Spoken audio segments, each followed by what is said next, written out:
Hello, my name is Nick Boguth. I'm the Senior Portfolio Manager here at the Center. Thank you for joining us for our 2026 Economic and Investment Update webinar.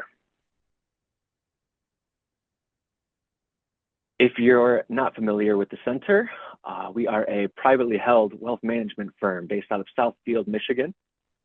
We've been around for over 40 years. Our team is now over 30 team members large, 15 of which are certified financial planners. We actually are now managing over $2 billion, and we thank our clients for trusting us to be stewards of that capital. We look forward to the opportunity to serve every day. We have some great content lined up for you today. We are going to hear from Angela Palacios, our Chief Investment Officer. She's going to give us a market update and what we're looking forward to in the investment universe in 2026. And after that, we'll hear from Michael Brocavich, partner, certified financial planner, and our director of financial planning. He is going to share some timely financial planning updates, what we're thinking about for our clients' financial plans, and maybe some tax law, new legislation changes that might affect your financial plans. So with that, we'll start with the first bullet here. Angela, could you give us an update on major asset class performance in 2025? Absolutely. 2025 was a very strong year in markets. Returns were absolutely fantastic across the board. I think it's interesting when you look at the returns in the major asset classes that international was the absolute star last year. And this happened for a number of reasons. We started to see the dollar devalue a bit throughout the year against another basket of currencies. And that serves as a tailwind for international investments. We also saw those international investments start the year at very low valuations. I like to think of it as you can't get hurt falling out of a basement window. That was international investments at the beginning of last year. Their valuations were quite low. Companies didn't even need to be making good, smart decisions to have very decent returns throughout the year. We also tend to have these like super cycles of US versus international, and when one outperforms the other. And the US has definitely been on the stronger performing side versus international for a lot of years. And we may start to see that change now. You also saw great returns last year out of the bond markets. You can see they were up a little over 7% last year. And that came from two aspects of bonds. It came from the interest rate that they're paying us, which was still very attractive throughout the year last year. And we had interest rates continuing to be cut a little bit by the Federal Reserve.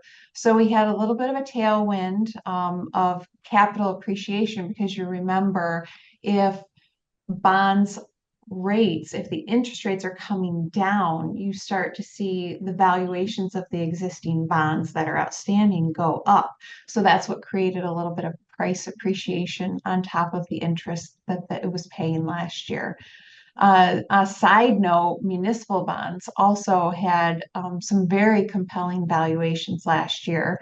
When there was talk of this one big, beautiful bill, people were afraid that the tax-free nature of the interest that municipal bonds pay was going to go away. That didn't happen, but that headline created a little bit of volatility in that space. So investors who were in the very highest tax brackets were seeing taxable equivalent yields on their munis of 8 to 9%. So it was a great time to buy munis last year. All of this means we saw diversified or balanced portfolios returning in the low to mid-teens last year. So in a 60% stock, 40% bond portfolio, to see low teens last year was very normal. Do you also remember that we were down at one point of the year? I mean, we were down almost 20% at one point early in the year when news of the tariffs really started to ramp up. It's important to remember, though, that even though we saw that 20% point last year, you remember markets here in the US ended up for the year. So when you look at year by year, it's very normal to see a pullback in markets.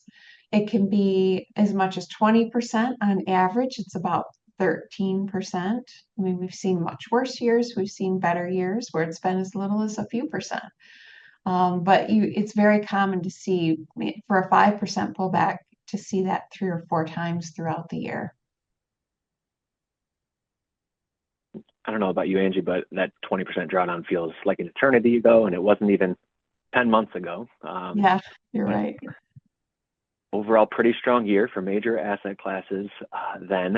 But what happened with another headline, silver and gold?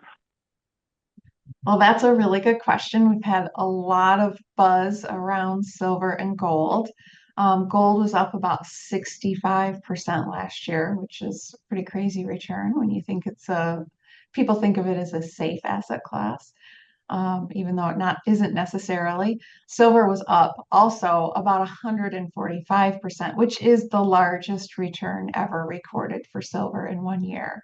One of the reasons is that it was added to a list of what the U.S. considers critical minerals. So that went into effect. So I think there was a lot of trading leading into that classification. What else would you say drove the outlier year for those metals? Yeah, and there were actually a lot of reasons. It was kind of a perfect storm for precious metals last year, to the upside. One, our dollar was down, so those assets are priced in our currency around the world. So it was cheaper for foreign investors to purchase them. And foreign investments or foreign governments were diversifying away from the US dollar. So they were assets that had a lot of attention for foreign governments. You also couple that with the tariffs, geopolitical concerns across the globe, and even just political fears here on our soil. That has really created a lot of the buzz around those precious metals. We see companies and governments stockpiling these metals right now because they're kind of a key production material for the AI space. So think data centers, chips, that kind of thing. Also, electric vehicles use them, solar panels. So they're in a lot of things. So people were starting to fear that, it wasn't going to be available or it was going to be available at a much higher price. So they were starting to stockpile. They're making a ton of headlines, and we're not here to give financial advice. Everybody's financial plans are going to be different, but do you think that this means investors should be adding more gold, more silver to their portfolios? Not necessarily. I'd be really hesitant at these valuations. We've already seen this year a pretty significant pullback in both gold and silver. And you also have companies when they look at their inputs and the inputs of their products are going up so quickly, there becomes a point where it's no longer something they want to use. So they start seeking production alternatives because something's so expensive. So we started seeing companies doing this, trying to move away from using silver in things. So you start to see a lot of replacement happening. Great. Shifting gears a little from investment performance, can you give us a high-level summary on how the overall economy fared last year? Yeah. It was a pretty good year in the economy as well. Inflation, and this number is even updated since I put this slide together.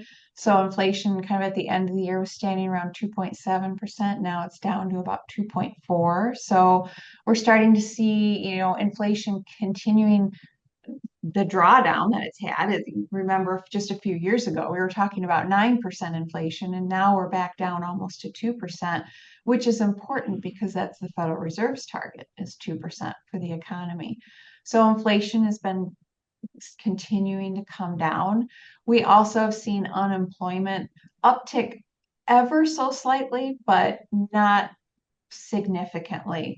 So for the economy, you tend to see full employment is what we call it, around 4%. That's normal unemployment rate. And we're sitting just above that, 4.4% as of year end. And the recent numbers have ticked down just a little bit down to 4.3%. So and unemployment's sitting in a very good place. GDP, like we had an amazing GDP print last year. So in the third quarter alone, it was up 4.4%. We haven't gotten the final quarter numbers for the year yet. That's expected to come in flat, maybe slightly positive. So we should end the year 2% or north of there for GDP growth. So that's also a very healthy economy for us. And why are these some of the most important data points to keep track of? Well, inflation and unemployment are really key because the Federal Reserve uses those when trying to determine what to do with interest rates. They pay very close attention to those two data points. So if interest rates, if we want them to come down or continue to come down, because overall that tends to be good for both bonds and stocks, we want to see that inflation number staying very tempered, meaning getting closer and closer to that Federal Reserve target of 2%. And we don't want to see unemployment ticking up. So we have a place where the Federal Reserve feels comfortable with rates where they are right now, maybe even leaning slightly into another cut or two this year. So that's why those two data points are very important. If you look at GDP, that breakdown we have here on the slide is really important because the consumer is 70% of the economy. So we're responsible for 70% of that GDP number. So us going out and spending our money that we earn is really important for the continuation of the economy. So that's why we pay particular attention to that GDP number. Thank you. Moving on to 2026, what are we expecting in the investment universe? Well, I think we have an interesting year coming up. I don't think it's going to be immune from volatility from headlines, whether they be political. We're in a midterm election year, so we will see possibly a lot occurring there.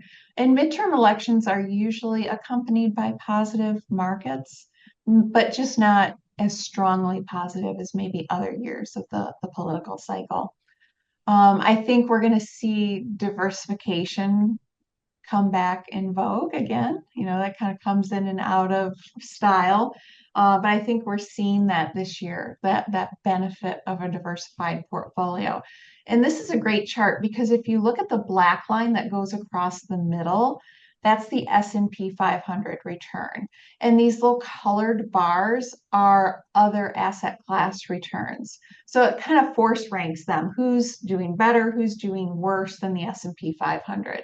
So when you see more bars above the S&P 500 bar, that means other asset classes or other things are performing better than our US markets here. And this was run in January. If you ran this even just last week, you would see that the S&P is actually the bottom of the list right now. It is the worst performing asset class year to date. So I think we're going to continue to see that diversification pay off, having bonds, having international, having small cap. These different areas in your portfolio will be really important going forward. I think we're going to continue to see interest rates stay pretty steady, maybe tick slightly downward, as I said earlier. So we should have decent interest returns from our bonds. We can expect to kind of clip that coupon, maybe even see a little additional price appreciation. Things like municipal bonds that maybe had a little bit more tempered returns last year because of that headline volatility we talked about. might have a little bit of a comeback rally this year. So those are some of the things we're thinking about for this year. Um, if you look at just returns through January 30th, so not, recent as of last month, you can see that that strong return for international markets continued from last year into this year. And it's even more pronounced now that we're into February.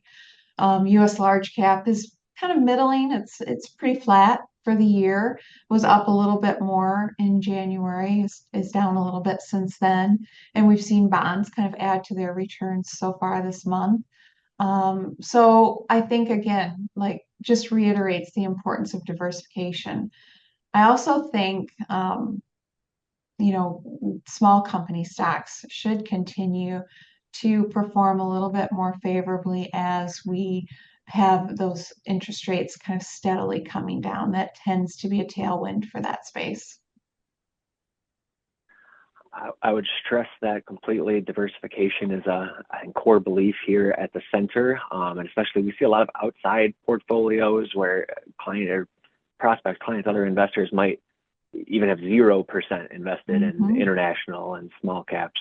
So this is just the start of a year, in 2025 showed a similar trend, but international has really benefited client portfolios in the past year and a half. Speaking of diversification, on the flip side, U.S. gets a lot of news attention and headline attention. Have valuations been stretched too high in the U.S. stock market? Yeah, that's a really good question. A question we get quite often from clients.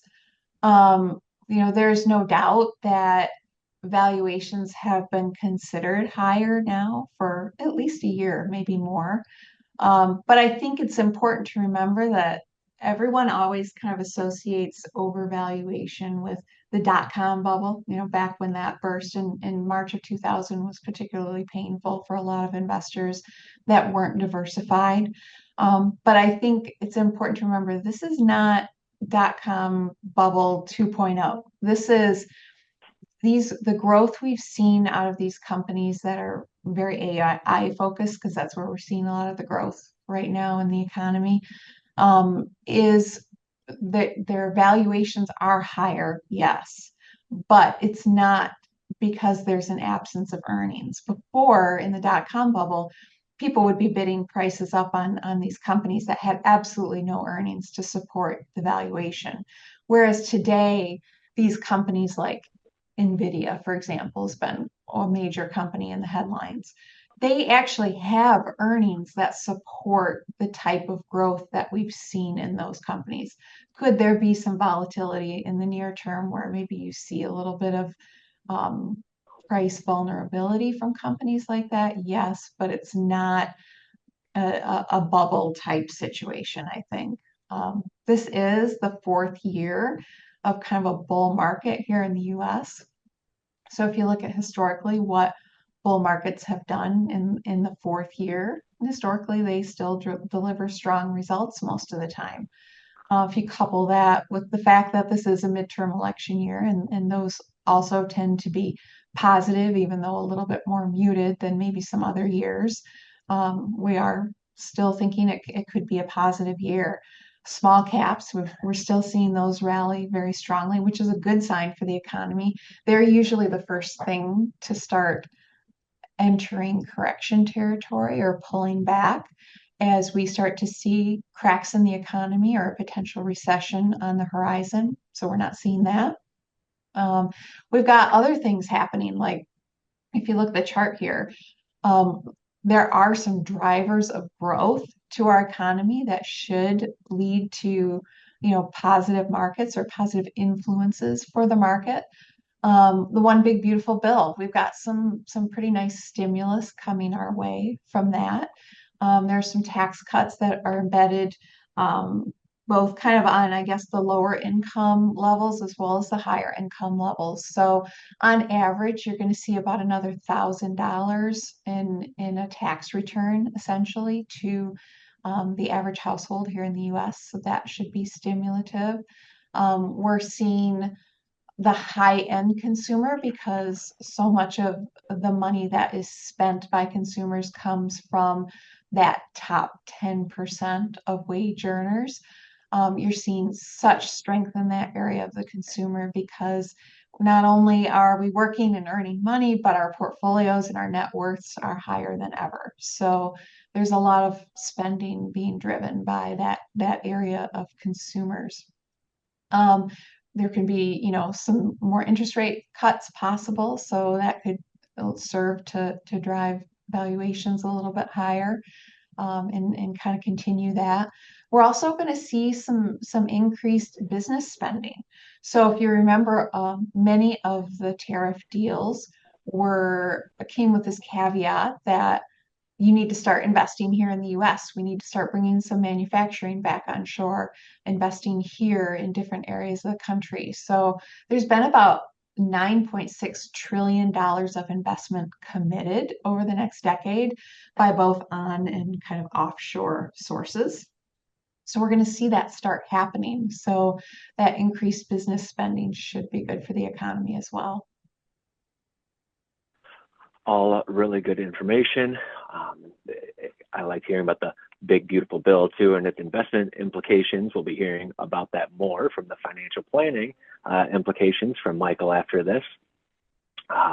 Moving on, though, so the S&P 500 is near an all-time high, and actually international markets, the all-country world index, or even the Russell 2000 has started to participate, and it is hitting new all-time highs as well recently. We get this question a lot. Is it a bad time to buy at an all-time high? That's a good question. I'll explain this chart in a minute, but the short answer is no. Your outcome investing at market highs usually isn't much different than investing in other times. If you take a look at, for example, at this chart and the one all the way to the right, the dark bar indicates an investor investing after a market reaches a record high. If you fast forward 12 months, what are your average returns when you do that? And it's on average, it's about 7.5% returns from that point, that market high forward.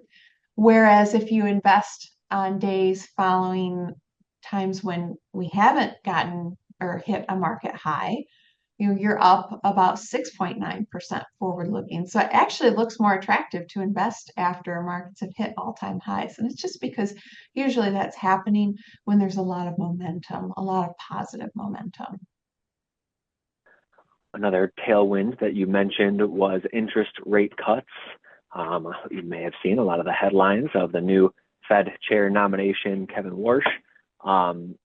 Does his nomination change things looking forward? Short answer is no, I don't think so. Jerome Powell will officially be done as the chairman in May, and Mr. Warsh will take over at that point in time. You hear dovish, somebody who's typically dovish is usually going to come in and try to lower interest rates, whereas somebody's hawkish might try to raise interest rates.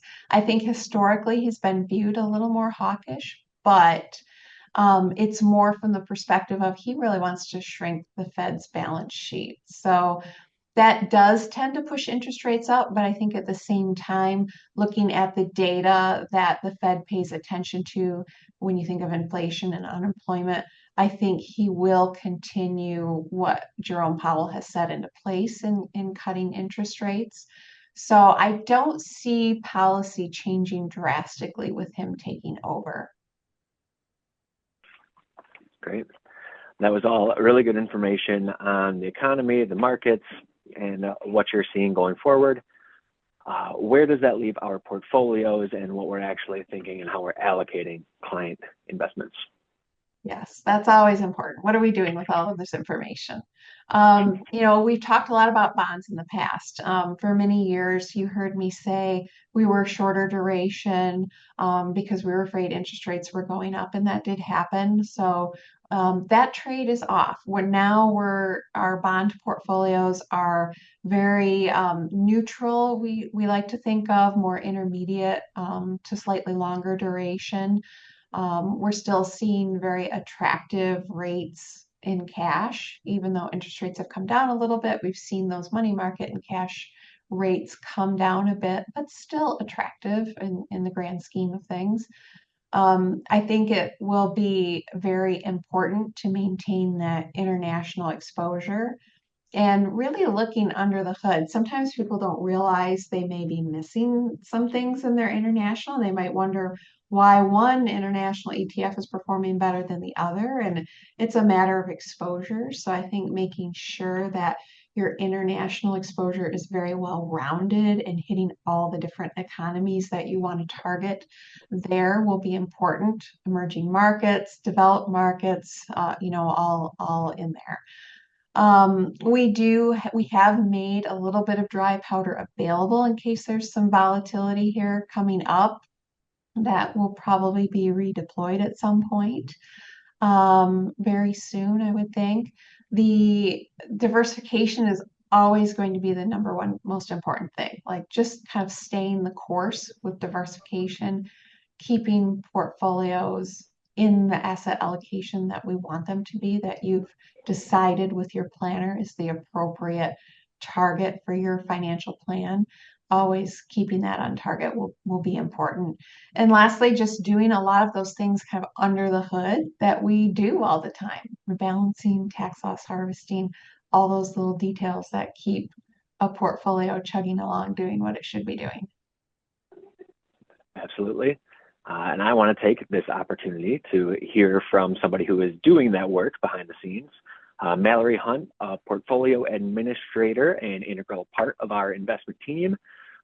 Mallory, can you tell us about the actual process? We are monitoring portfolios for over 1,000 clients. I think there's more than 4,000 individual accounts that we're looking at every day. How exactly do we go about monitoring those?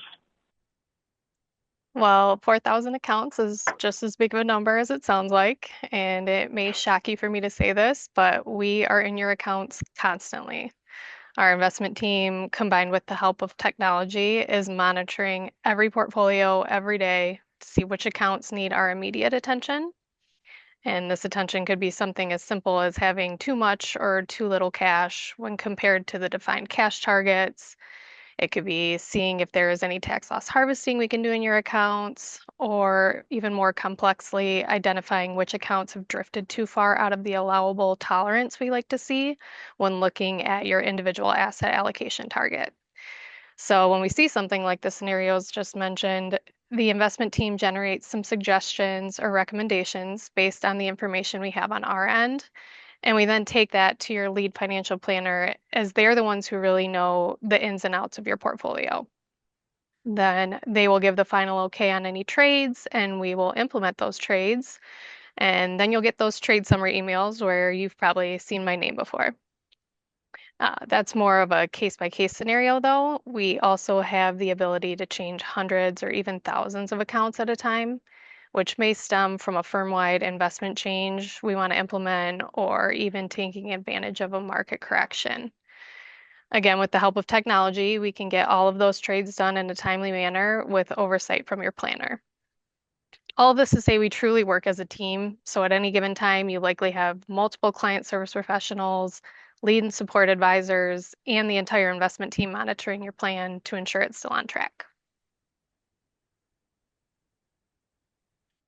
Thank you, Mallory. That is a perfect example of one of our center values, teamwork and collaboration. And thanks for sharing how we're actually monitoring these portfolios in the day-to-day process. Thank you.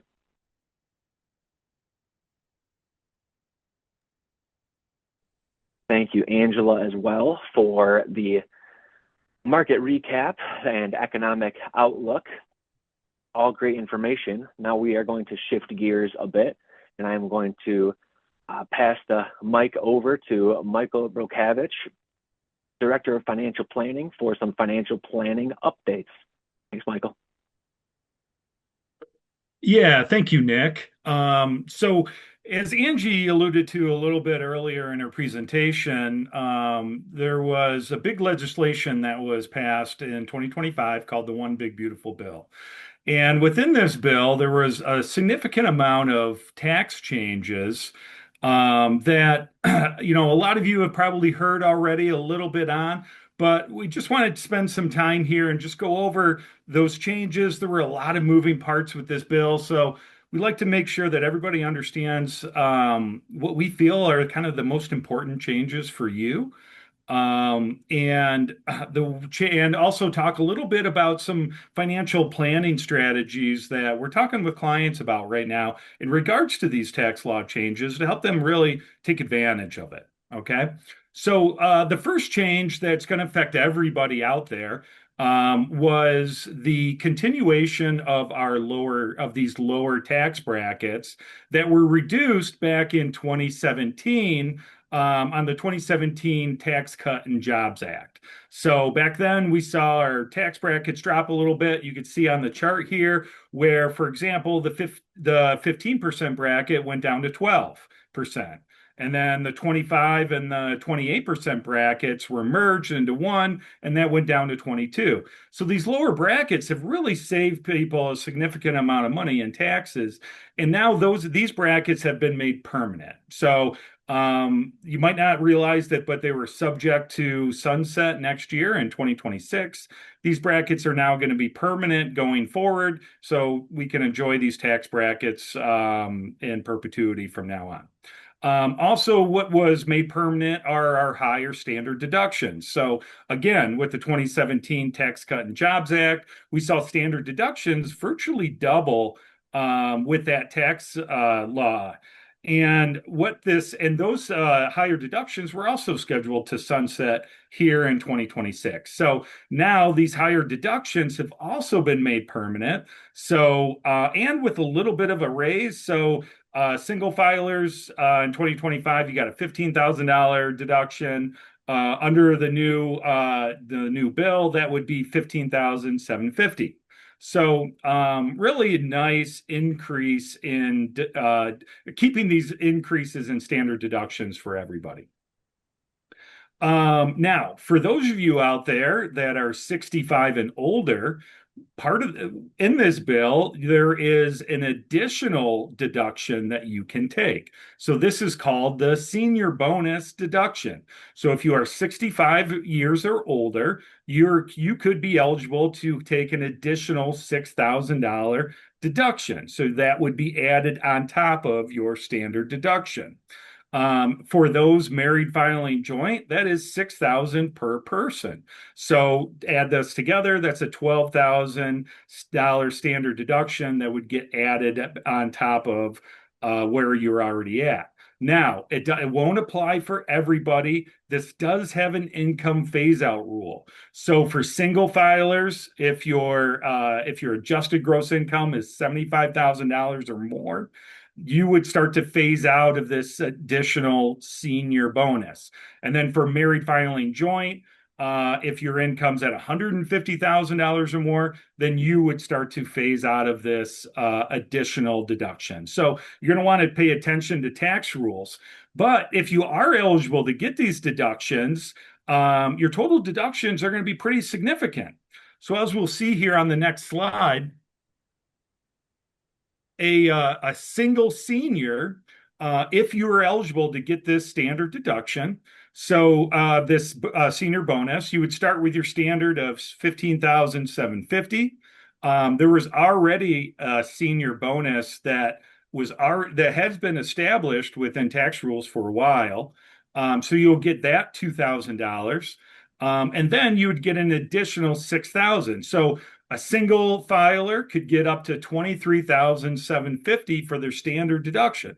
And that's pretty significant. Now, if you look at married filing jointly, you could get up to a $46,700 deduction. So that will be very significant for taxpayers out there.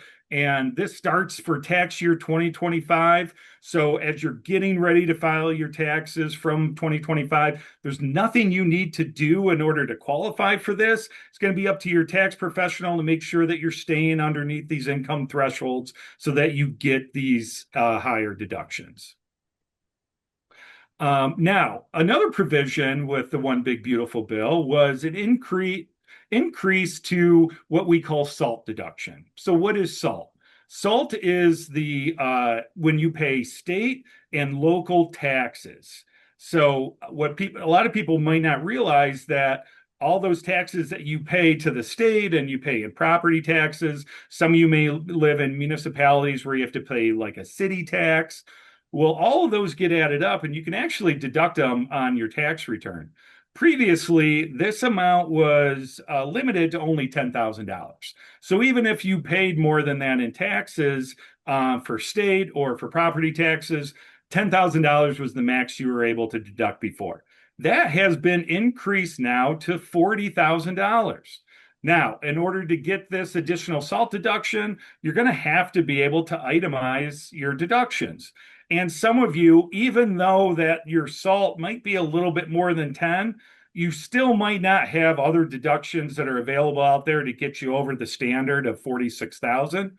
But for those of you that do pay a lot of money in state tax or property taxes, this could be a very nice provision for you. And again, this starts in, this starts in 2025, but it only goes until the end of 2029 tax year. So another provision that affects a lot of our clients is how your charitable contributions are deducted. Okay. So some of you out there make a lot of charitable contributions each year and you're able to deduct those on your taxes. So maybe, you're giving charitable contributions above standard deductions. And so you're really able to maximize the amount that you can deduct in income. Well, starting in 2026, so this is only for the 2026 tax year. If you made charitable contributions in 2025, the old rules apply. But starting in 2026, those of you that are normally itemize your deductions because of charitable contributions, well, you're going to have a little bit of a floor on what you're going to be able to deduct. And what that floor is a 0.5% of your adjusted gross income. So for example, let's say your adjusted gross income was $100,000 a year. 0.5% would be about $500. So if you were listing charitable contributions that you're planning on deducting, the first $500 of charitable contributions that you gave away, or whatever that floor number would not be deductible. So it'd be everything above that floor that you can then deduct. For those of you that give charitably but have never really given enough to be able to itemize because standard deduction is just so high, well, there's good news for you too. So starting in 2026, so starting this year, it doesn't apply for 25, but for 2026, you can now get a above line charitable deduction up to $2,000. So this was, some of you out there may remember that this was a provision previously that came from the 2017 Tax Cut and Jobs Act. It was $300 and $600 at that time. Well, that fell off because it sunset. Well, now they've added that provision back and they made it a little bit more generous. So now it's $1,000 for single and $2,000 for married. So for those of you out there that give charitably, donate to Salvation Army, Goodwill, give money to your church, things like that, keep track of those amounts because you can deduct up to $2,000 above line on your tax returns. And then lastly, just a quick change on the overall kind of gifting allowance that everyone is allowed. So previously, gift taxes really didn't come into effect unless your estate had $13,900,000. And that's a pretty big number. And so, a lot of folks out there probably weren't going to hit the 13,900,000 number for avoiding estate taxes. Well, good news, now that number's even higher, so probably less people will likely hit this amount, but that number's now gone up to 15 million. So $15 million you could pass on as an estate and don't have to worry about estate taxes. And also going forward, this amount is going to be adjusted for inflation. Typically, those numbers never adjusted, But now with the new bill, these numbers will continue to adjust with inflation. So you can expect it to be higher and higher as years go on. Now, out with the new and with the old, I guess you can kind of say. But so there are some stuff that within this bill is going away that they just kind of got rid of. And then there's other stuff that we have, but we only have for a temporary period of time. So, for example, the senior bonus that I talked about at the beginning, well, that's only through tax year 2028. So, you want to make sure that over these next few years, you're taking advantage of that senior bonus, because after the tax year 2028, that senior bonus will go away. We didn't spend a lot of time on this, but for those of you that either are earning or you have family members that earn tips and overtime, taxes on those types of income, there's a lot of new tax advantage policies for that, where a lot of that income isn't subject to tax. And that's going to be great for those that their income, a large part of their income is from tips or from overtime. However, again, that's only going to be for a short period of time. That provision also expires at the end of the 2028 tax year. Car loan interest deduction, that also expires. You're able to deduct car loan interest if you buy a car that's final assembly within the United States. The SALT deduction, so the higher increase to 40,000, that's also on a short timetable. That ends on December 2029. So the other tax years, where the last year was 2028, for this particular one, you have all the way to the end of the 2029 tax year. And then the last one, this is something that the One Big Beautiful Bill just kind of got rid of, are tax credits for any type of EV purchases, home projects that you have. So if you're buying a EV car or you're putting solar panels on your home, unfortunately, those tax credits no longer exist. So those projects needed, or those car purchases needed to be done by the end of 2025 in order to get tax credit in 2025. Going forward, unfortunately, those programs no longer offer tax credits. Now, lastly, what I just want to talk about is, we talked a lot about some of these tax law changes, but what are some ways that we can really take advantage of this? Well, one, with the senior bonus, that allows people out there to really fill up these 12% tax brackets. Okay. So by having that extra senior bonus deduction of $12,000, to where some people might have a standard deduction of $46,000, that might give you some wiggle room in order to maybe do some more Roth conversions than you have done in the years past. Or maybe even realize some capital gains, because capital gain realization in the 12% bracket, you don't have to pay federal tax on those. Or just maybe building up cash in another account by getting more money out of your IRA accounts, paying taxes on it, and potentially paying a little bit lower of a rate because you have these additional deductions. So there's some really good planning opportunities there to kind of get money out of IRAs a little bit more tax efficient. And then also with this SALT deduction, there could be opportunities where if you want to try and get a bigger deduction of taxes in 1 year, maybe you're trying to consolidate tax payments, or paying tax payments a little bit sooner. So, for example, if you're looking at your taxes for 2026, and sometimes timing of when you pay winter taxes might be January rather than December, see if you can maybe pay those taxes ahead of time and get them all in one tax year. If you live in a municipality that has maybe city taxes, contact your city, see if you can maybe pay those a little bit forward, and try and get a bigger SALT deduction while that deduction still exists. But those of you out there that are higher income earners, be very careful of the $500,000 kind of SALT, more or less of a gradual cliff that can come. So people that make more than 500,000, that the extra salt deduction starts to reduce. So you start to really phase out, and that $40,000 deduction could quickly go back down to only $10,000 that you're allowed if you have income over $500,000. So be cautious of that. If you're trying to take advantage of these higher deductions, keep track of kind of where your income falls within these ranges. And then the last one is kind of out of date, but you kind of needed to have these energy projects done at the end of last year. So unfortunately, if you're planning energy projects now, you could still do them. They could still save you money, but we just don't have the tax deductions available for them anymore. So those are just some tax and financial planning highlights that I wanted to make sure that we talked about with folks. Anybody ever have any questions on these, please feel free to reach out to us.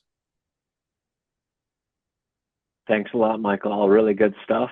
Love hearing about the different levers our financial planners can pull to really take advantage of these opportunities. If anyone, like Michael says, has any questions on the financial planning side of things, reach out to Michael or any of our planners here. If you have a question on the economic outlook and the investment summary, please reach out to Angela. There's an event survey on the screen here. Feel free to scan this QR code and fill out the online survey. Again, reach out with any questions. Also, please mark your calendars. We have some other upcoming events coming. So there's a webinar coming up led by Callie Hassinger and Mallory Hunt. What Matters Most webinar, turning personal values into financial strategy. We also have a Shred Day event. I know a lot of you kind of let the statements and mail and clutter kind of pile up at home. If you don't have a spot to get rid of it, please bring it to us. We have a secure way to collect these statements and papers and dispose of them. And that'll be on April 22nd. Lastly, I am going to let Lauren Adams, our managing director, give us some closing remarks. Thanks, Lauren. Hello, everyone, and thank you for listening to our economic and investment update, where you were able to hear about the center's latest thoughts on the markets and the economy and what it means for your portfolio and financial plan. My name is Lauren Adams, and I have the honor of being the managing partner here at the center. As Nick shared in the beginning, we are so proud of the team that we've built over the multi-generational history of both our firm and our clients' lives. It is our joy to be able to do this work for you and thousands of others over the last 40 years and counting. And we would love the opportunity to touch more lives with our time-proven process. If you know someone in your life facing a life transition, like retirement, job change or business sale, receiving an inheritance, navigating a divorce or the loss of a loved one, or generally looking for comprehensive wealth advice, we would love to be of help. Feel free to connect the people important to you with your financial planner, and they would be happy to take it from there. Or if you're new to the center, you can email contact@centerfinplan.com, and we'll match you with one of our certified financial planners to learn more. The center has long had a strategy of measured but intentional growth. We would love the opportunity to be of help to those important to you to improve more lives through financial planning done right. From all of us here at the center, thank you for your continued trust and confidence. We'll see you soon.